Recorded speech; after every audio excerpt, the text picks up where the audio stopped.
రాష్ట్ర వ్యాప్తంగా ఈరోజు యువత పోరు కార్యక్రమం అయితే జరగబోతుంది. కూటమి ప్రభుత్వం ఎన్నికల్లో ఇచ్చిన హామీలను అమలు చేయాలంటూ వైఎస్ఆర్సీపీ పోరుబాటు పట్టింది. గతంలో రైతుల సమస్యల మీద, అదేవిధంగా విద్యుత్ సమస్యల మీద కూడా పెద్ద ఎత్తున ఆందోళన చేసిన కార్యక్రమం కనిపించింది. తరువాత ఫీజు పోరుకు పిలిపించిన నేపథ్యంలో 700 కోట్ల రూపాయలు కూటమి ప్రభుత్వం విడుదల చేసినా ఎక్కడా కూడా విద్యార్థుల అకౌంట్లో పడలేదు. గత సంవత్సరం పూర్తిగా కూటమి ప్రభుత్వం విద్యార్థులు మోసం చేసింది. ఈ సంవత్సరం కూడా దాదాపు 3,900 కోట్లు అవసరమైతే కేవలం 2,600 కోట్లు మాత్రమే బడ్జెట్లో పెట్టిన పరిస్థితి. అంటే గత సంవత్సరం ఈ సంవత్సరం చూసుకుంటే దాదాపు 7,600 కోట్ల రూపాయలు కేటాయించాల్సి ఉన్నా కానీ కేవలం 2,600 కోట్లే కేటాయించి దాదాపు 4,000 కోట్ల పైన కూడా పెండింగ్లు పెట్టిన పరిస్థితి. ఈ నేపథ్యంలో విద్యార్థులంతా ఆందోళన చెందుతున్నారు. మరొక పక్క నిరుద్యోగులకు కూడా కూటమి ప్రభుత్వం ఇచ్చిన హామీ ఎక్కడా కూడా అమలు చేయలేదు. నిరుద్యోగ భృతి లేదు.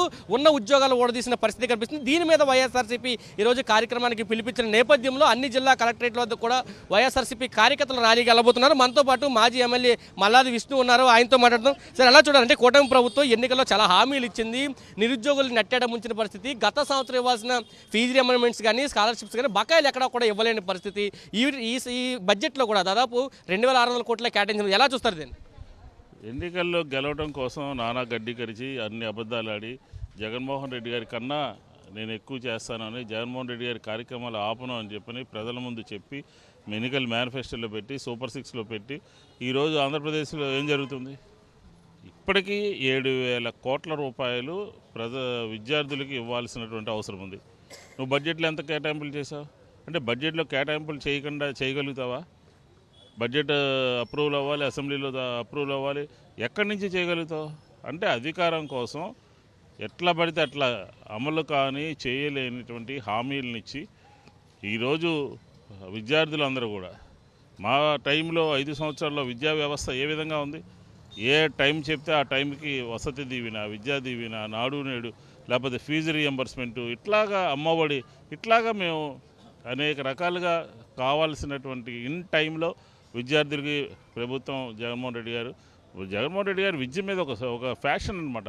విద్య అందరూ చదువుకోవాలి, అన్ని కుటుంబాలు చదువుకున్నటువంటి వాళ్ళు అవ్వాలి, చదువుకున్న తర్వాత వాళ్ళ కాళ్ళ మీద వాళ్ళు నిలబడాలి, ఒక కుటుంబాలకు గౌరవం రావాలని ఒక బృహత్తరమైనటువంటి ఆలోచనతో, ముందు చూపుతో ఆలోచన చేసినటువంటి వ్యక్తి జగన్మోహన్ రెడ్డి గారు. కానీ ఈరోజు ఏమైంది? అరకొర సౌకర్యాలు అన్నీ కాపీ కొట్టడమే. మా బ్యాగులు కాపీ కొట్టడం, మా పుస్తకాలు కాపీ కొట్టడం. అంటే జగన్మోహన్ రెడ్డి గారు చేసింది ప్రజలకి కనపడకూడదు అని చెప్పిన ఒక దుగ్ధతో డబ్బులు ఇవ్వకుండా కబుర్లు చెబుతూ కాలక్షేపం చేస్తున్నటువంటి ప్రభుత్వం కళ్ళు తెరిపించాలి అనే ఉద్దేశంతో ఈరోజు యువతనందరినీ కూడా సమీకరించి, విద్యార్థులందరినీ కూడా సమీకరించి, వాళ్ళ తల్లిదండ్రులందరినీ కూడా సమీకరించి ఈరోజు ప్రభుత్వం కళ్ళు తెరవాలి అనే ఉద్దేశంతో కలెక్టర్లకి కాగితాలు ఇస్తా ఉన్నాం.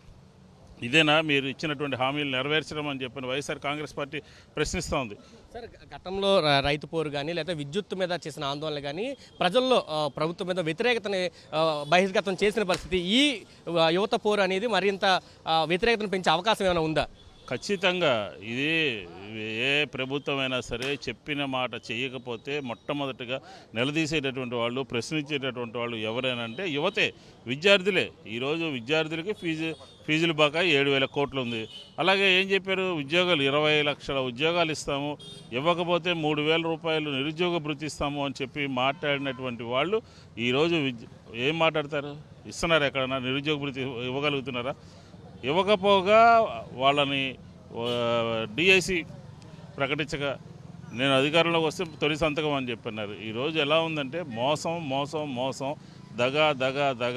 అలాగే మెడికల్ కాలేజీలు 17 మెడికల్ కాలేజీలు జగన్మోహన్ రెడ్డి గారు తీసుకొచ్చారు. ఆ 17 మెడికల్ కాలేజీలకు సంబంధించి 5 మెడికల్ కాలేజీలు ప్రారంభమైనాయి.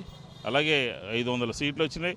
ప్రతి సంవత్సరం కూడా ఈ కాలేజీలన్నీ పూర్తి చేయాలనే ఒక లక్ష్యంతో, ఉద్దేశంతో పనిచేస్తామంటే మెడికల్ కాలేజీలన్నింటినీ కూడా ప్రైవేటీకరించాలి అని చెప్పని జగన్మోహన్ రెడ్డి గారు చేసిన పనులు ఆ రూపంలో కనపడకుండా వేరే రూపంలో కాపీలు కొడుతూ తీసుకొస్తున్నారు. కాబట్టి వైఎస్ఆర్ కాంగ్రెస్ పార్టీ ఒకటే చెప్తోంది, అంటే నీకు ఒక ప్రాంతంలోనే 40,000 కోట్ల రూపాయలు డంప్ చేస్తున్నారు మీరు. అలాంటిది ఇప్పుడు మళ్ళీ రైతులకి, మహిళలకి, విద్యార్థులకి కనపట్లేదా? నీకు ఉద్యమం చేయాల్సినటువంటి అవసరం రావాలా?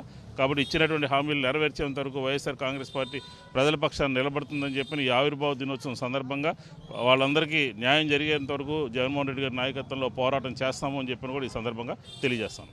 ఇది చెప్తున్నారు కూటమి ప్రభుత్వం వచ్చిన తర్వాత దగా మోసమే నిరుద్యోగులకు కానీ యువతకు కానీ మిగిలింది. ఖచ్చితంగా వీళ్ళందరి తరపున వైఎస్ఆర్సీపీ పోరాటం చేస్తుంది, వాళ్ళకు ఒక అండగా నిలుస్తుందంటూ మల్లాది విష్ణు చెప్తున్నారు.